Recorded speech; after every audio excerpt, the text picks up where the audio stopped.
Oh, when his toad fell. His wife's mother.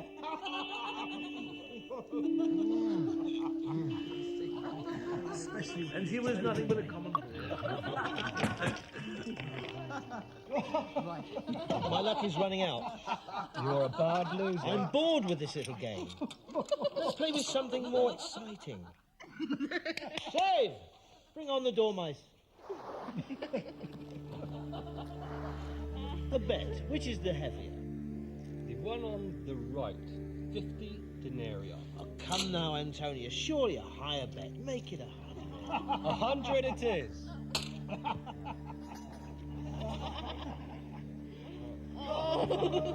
My luck has turned. Take that one away for the pot and bring on the others.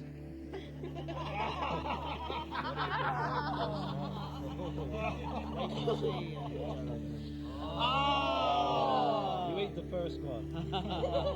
My favourite. A new recipe, the best in the Roman Empire.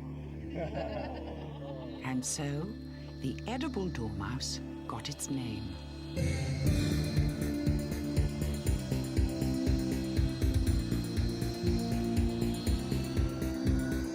It's cute, it's crafty, and it lives near Tring in modern Britain. But even here it seems that few have heard of it. No. No, no ordinary dormouse. No, sorry. Edible dormouse, no. Edible dormouse? Yes, better known as gliscus. I've never seen one. I think it looks just a bit like a mouse. I'm not really sure. The only thing I really know, it's got a big furry tail, a bit like a squirrel, but small. Britain's least known mammal is often mistaken for a grey squirrel, but in fact it is a big dormouse. Large eyes give it superb vision for seeing in the dark.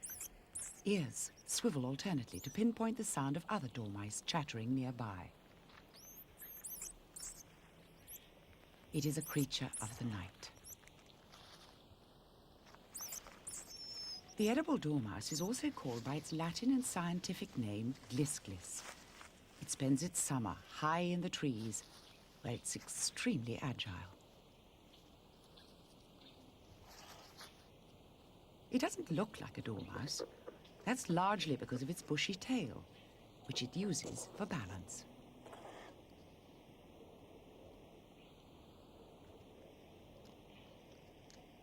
Dormice are a group of mice that sleep through the winter. The edible dormouse has just spent 7 months hibernating from September to April. It feeds on young shoots and berries, such as rosehip.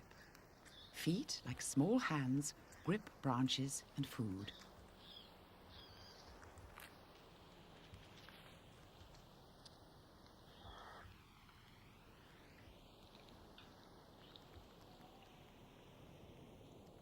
Although the edible dormouse lives in the Chilterns, its natural home is Central Europe, and it's only recently become a resident of Britain.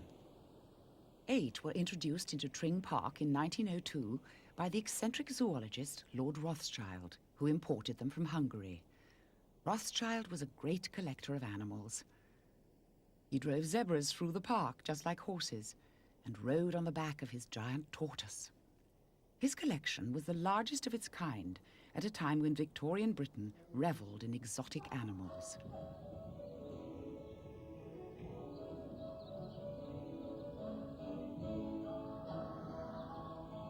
The Rothschild era was to end. His house has now become an art school, teaching young girls to dance, sometimes as mice.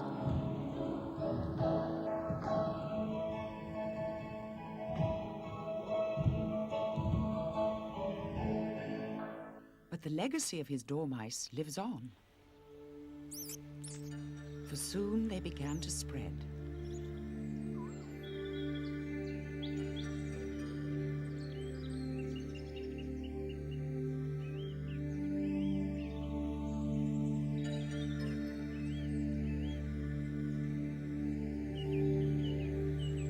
One mile away from Tring Park, Forestry Commission Ranger Steve Carter knows where to find them.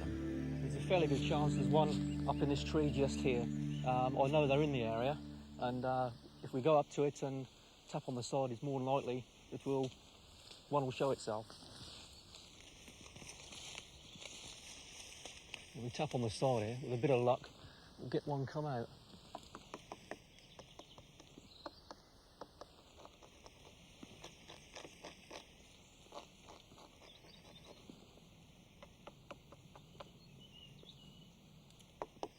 There we are. It's come out at the top there now. Look, rather appealing little animal, largest of all the dormice.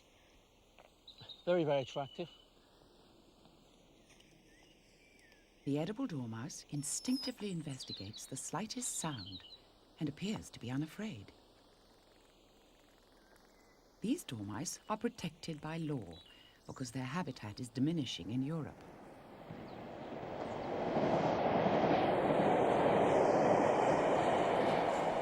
Miles away from Tring, Seb Gonzalez is creating a wildlife garden. He's also developing a very personal relationship with a new friend. Well, in this wood here, with the little dormice in here, I can be fascinated for hours upon hours. That is my little critter, because I get on great with her. And she's got 6 babies in there.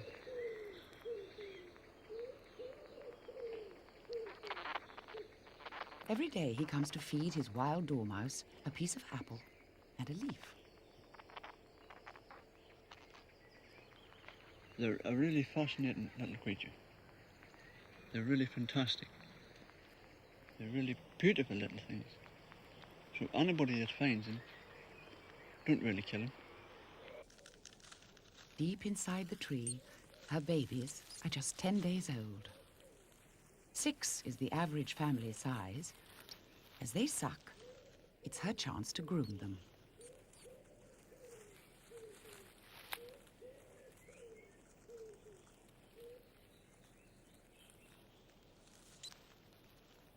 This behavior, filmed entirely in the wild, is truly remarkable. For the mother not only nurses her babies, she also appears to feed them through her mouth by regurgitating digested food. Extra nourishment can be passed on to her young in this way. They're born with their eyes and ears shut, and they'll stay with her until they're a month old.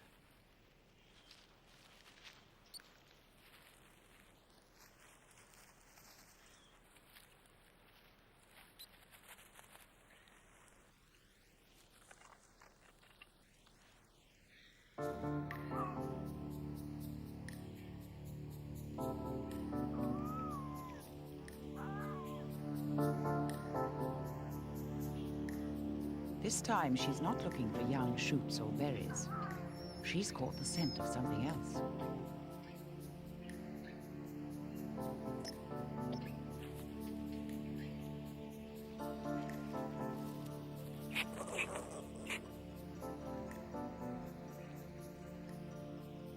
The edible dormouse also eats birds' eggs.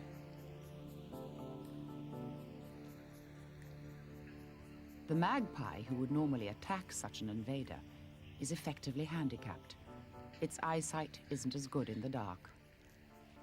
Eggs provide a high-energy diet that will help her and her babies.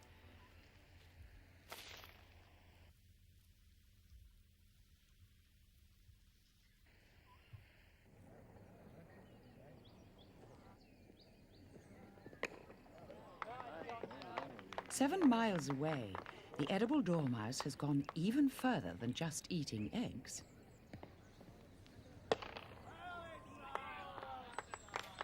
This nest box had blue tits with babies. It was put up especially for them by Jeff Clark. What he didn't realize was that the edible dormouse eats chicks. To find one in a nest box which you put up for blue tits really was most surprising. And I was amazed. I'd never seen one alive before. I didn't realise that they were in this area.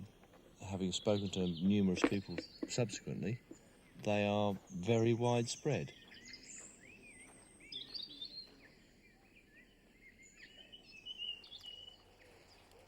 Just outside Hemel Hempstead, 12 miles from the original release point, Sandra Saunderson has found an edible dormouse who's made a home in her garden shed. Every day, she too puts out an apple and then watches. That's the nest where it normally hides. Almost immediately, the dormouse scents the sweet fragrance of fruit.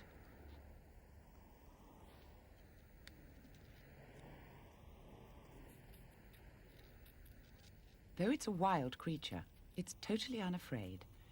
Sandra gets immense pleasure just observing.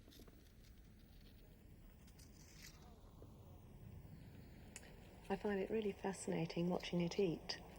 As you can see, it's stripping the skin off the apple, and then it started to chew at the apple, and it's now licking out the juice.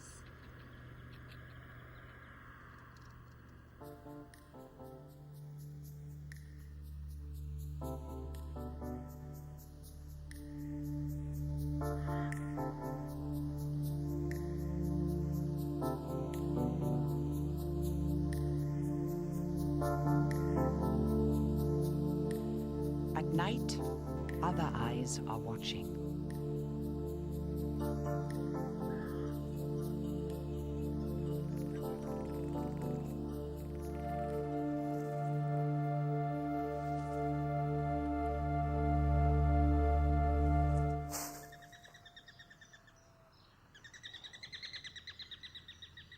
High on the rooftops, the edible dormouse is getting even closer to man.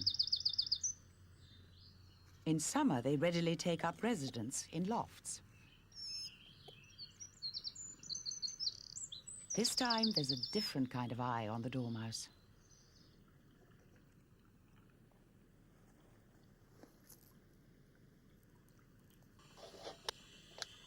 For the last 10 years, Percy Childs has had dormice in his loft. Few ever believed him. So recently, he decided to record their antics in the attic with a camcorder. They used to come down through the house cavities and any hole they could get into. And so I decided to take a camcorder up and see if I could get some pictures. It was surprising how close you can get to them, and they don't take any notice. And the racket they make at night is something that has to be seen to be believed.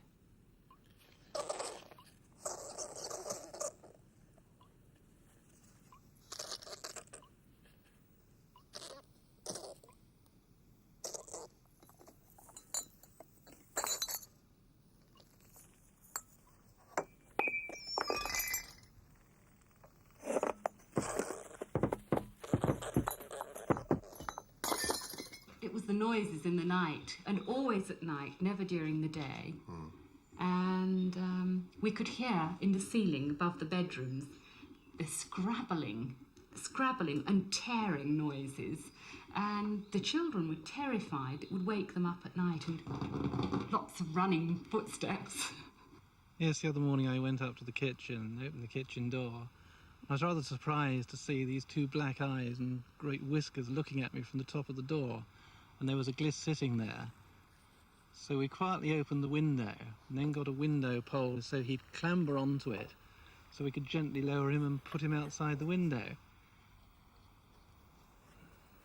Well, he did it beautifully. He got onto the end of the pole, but instead of sitting there while I lowered it, he promptly walked all the way down the pole, up my arm, and sat up on my shoulder.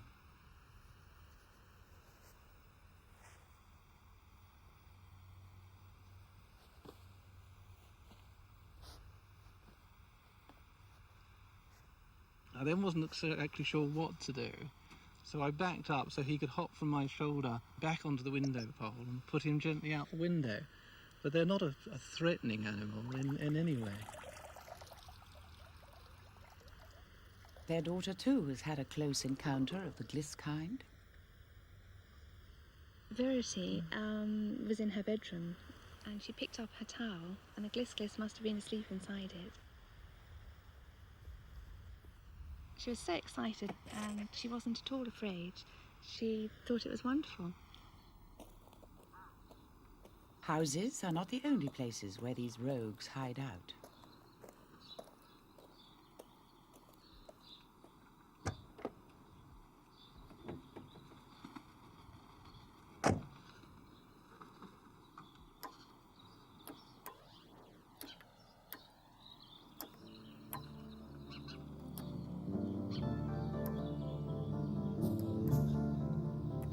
inside the Rolls Royce, a dormouse is getting its teeth into something surprising.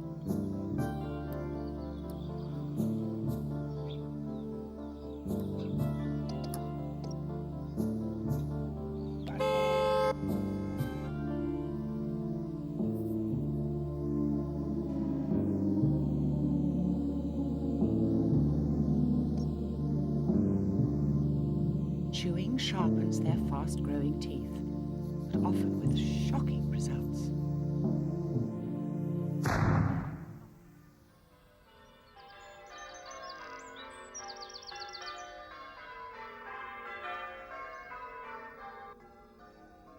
In the parish church at Aston Clinton, the edible dormouse is up to its devilish tricks.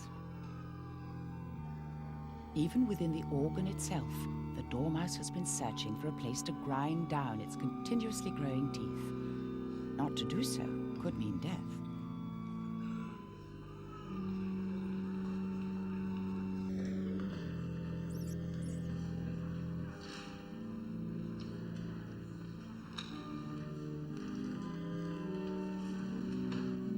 All stand, please.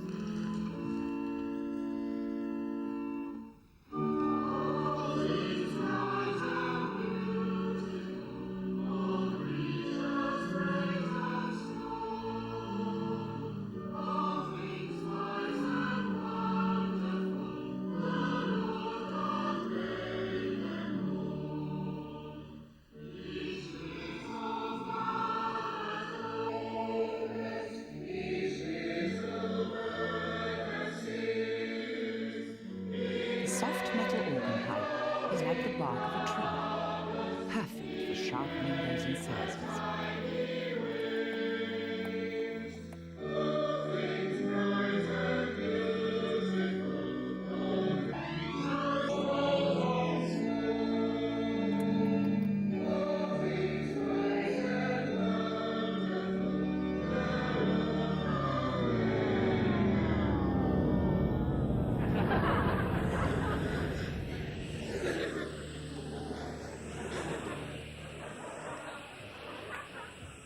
And there are other kinds of pipes where these dormice are found.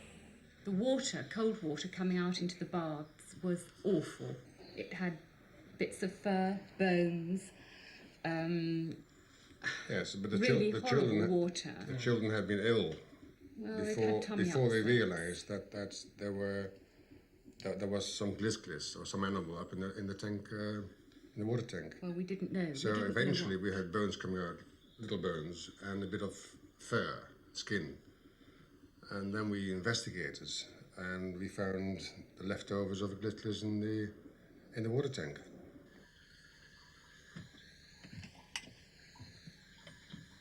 Well, as you can see, this is the tank which we had to cover up and even tape it to make sure that nothing gets through the ends, and even tape the holes where the pipes go into the tank. There is even evidence of some straw somewhere around here. You can see there's There you straw are. here. So they're still here, somewhere. And there are droppings here.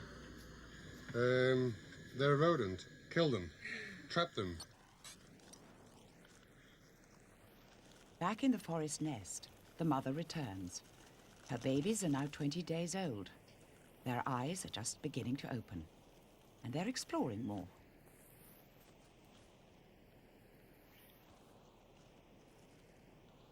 Still, they frantically suck, and she also continues to feed them through her mouth.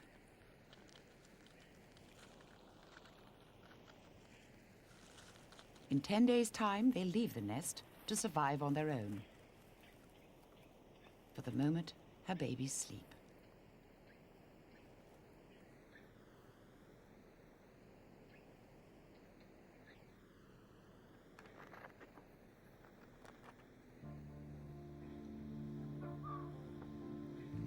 This time she's on the scent of something different. Not berries or eggs, but moths.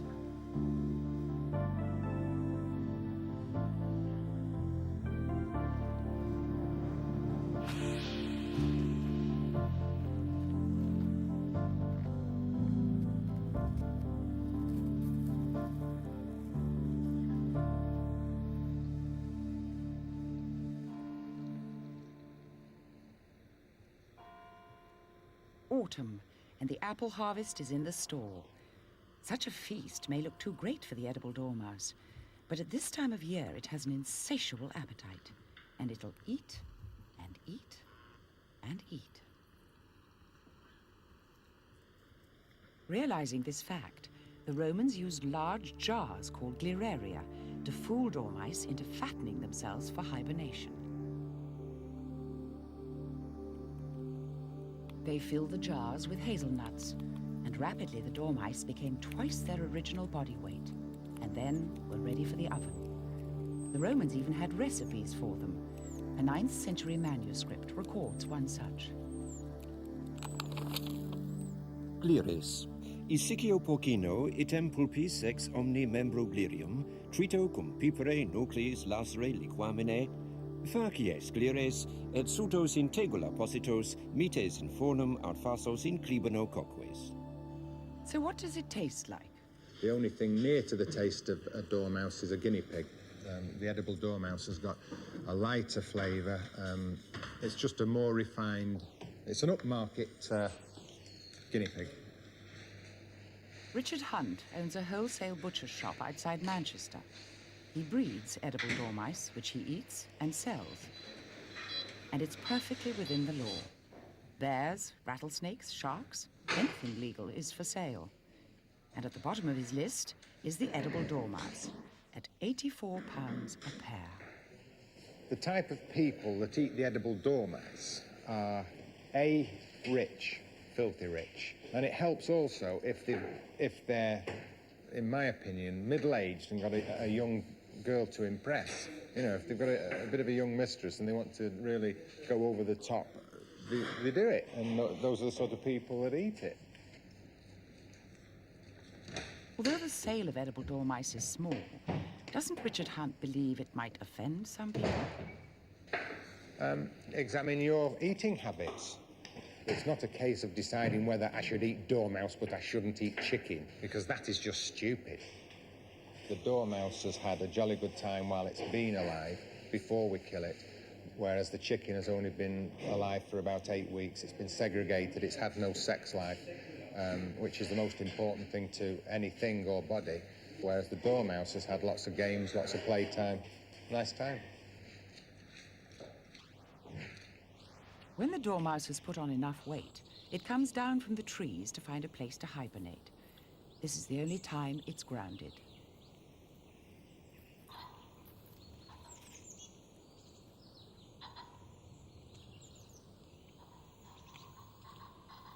It will search for old rabbit burrows or fox earths, taking a chance that the former occupants won't return. The underground chamber must keep a stable temperature, just above freezing in the coldest of winters. Otherwise, the dormouse won't hibernate properly.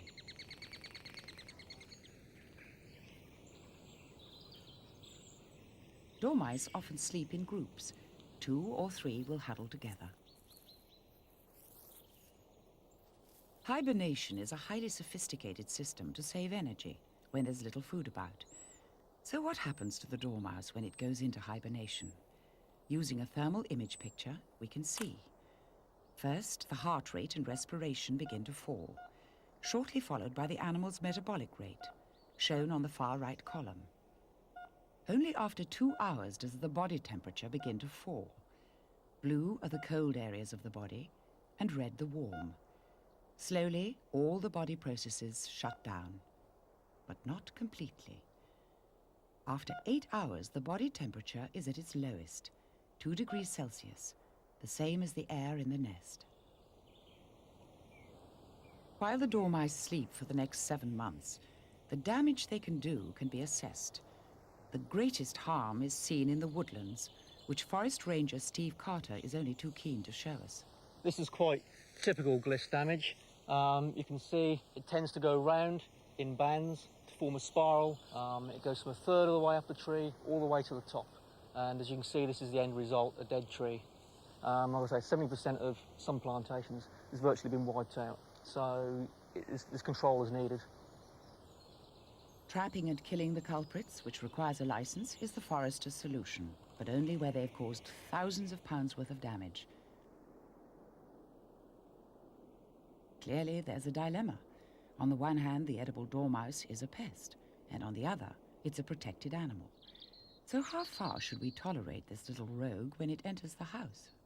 I'm all for protecting animals, but the moment they start interfering with safety and health, the law should cater for that as well. And a glisclis is capable of biting through an electricity cable and perhaps causing a fire.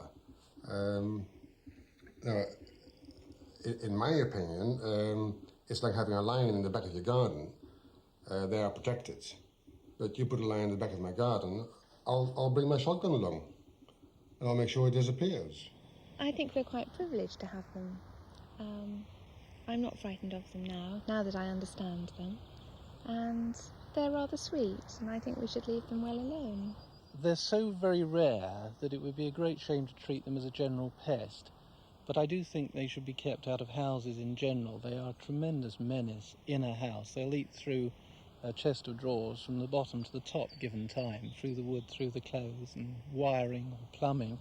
So I think people should try and get them out of the houses, but it would be a great shame if they couldn't stay out in the forestry and around like we've got them. One should have the right to not to have them in one's own home. Certainly not go out and shoot them or hunt them or whatever. But they're supposed to be growing in numbers, not reducing. So it's going to be more of a problem from now on. The edible dormouse is indeed spreading, estimated at 1/6 of a mile per year. To date, it has spread 25 miles from its original release point. But its range here in the Chilterns could be limited. The area is surrounded by vast fields, totally unsuitable for dormice. Major roads ought to hinder it from entering new areas, but it's already crossed the M40 motorway. In time, the edible dormouse could invade the rest of the home counties.